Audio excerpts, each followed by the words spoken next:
നിങ്ങൾക്ക് തോന്നിയിട്ടുണ്ടോ ഈ ഹരിതകർമ്മസേനയുടെ പ്രവർത്തനങ്ങൾ നമുക്ക് ഉപകാരപ്രദമാണെന്ന്? കുറെ പേർക്ക് ജോലി കിട്ടുന്നുണ്ട്, അതുകൊണ്ട് അത് വളരെ നല്ല കാര്യമാണ്. ഗ്രാമപ്രദേശങ്ങളിൽ ഈ ഹരിതകർമ്മസേനയുടെ പ്രവർത്തനങ്ങൾ ജനങ്ങൾക്ക് ഉപകാരപ്രദമാകുന്നുണ്ടോ?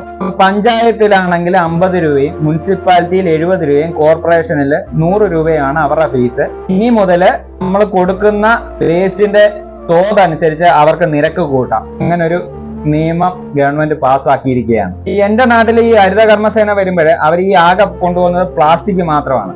ഈ പ്ലാസ്റ്റിക് സത്യം പറഞ്ഞാൽ നമ്മൾ ഒരു ആക്രിക്കാരന് കൊടുത്തു കഴിഞ്ഞാൽ നമുക്ക് പൈസ കിട്ടും. അത് നമ്മൾ വീട്ടിൽ വെച്ചേക്കത്തില്ല, ഓൾറെഡി അത് നമ്മൾ ആക്രിക്കാരന് കൊടുക്കുകയാണ് ചെയ്യുന്നത്. ബാക്കിയുള്ള സാധനങ്ങളൊന്നും ഇവരെടുത്തോണ്ട് പോകുന്നതുമില്ല. ഇനി ബാക്കിയുള്ള സ്ഥലങ്ങൾ എനിക്കറിയത്തില്ല. എന്റെ ഒരു ഗ്രാമപ്രദേശമാണ്, ആ ഗ്രാമപ്രദേശത്ത് നടക്കുന്ന കാര്യമാണ് ഞാൻ പറഞ്ഞത്. ഇനി അതിന്റെ കൂടെ ഈ യൂസർ ഫീസ് കൂടെ കൂട്ടുന്ന കാര്യം ഒന്ന് ആലോചിച്ച് നോക്ക്. ഒന്നാമതേ വെറുതെ കൊടുക്കുകയാണ് ഈ 70 രൂപ മാസവും.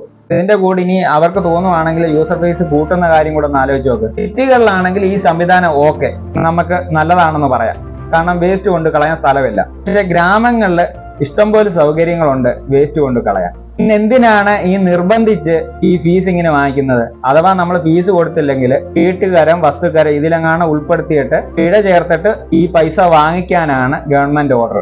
ഈ ഒരു ഹരിതകർമ്മസേന ജനങ്ങളുടെ നന്മയ്ക്കാണോ അതോ ഇനിയും ജനങ്ങളെ ഉപദ്രവിക്കാനാണോ? എന്താണ് നിങ്ങളുടെ അഭിപ്രായം?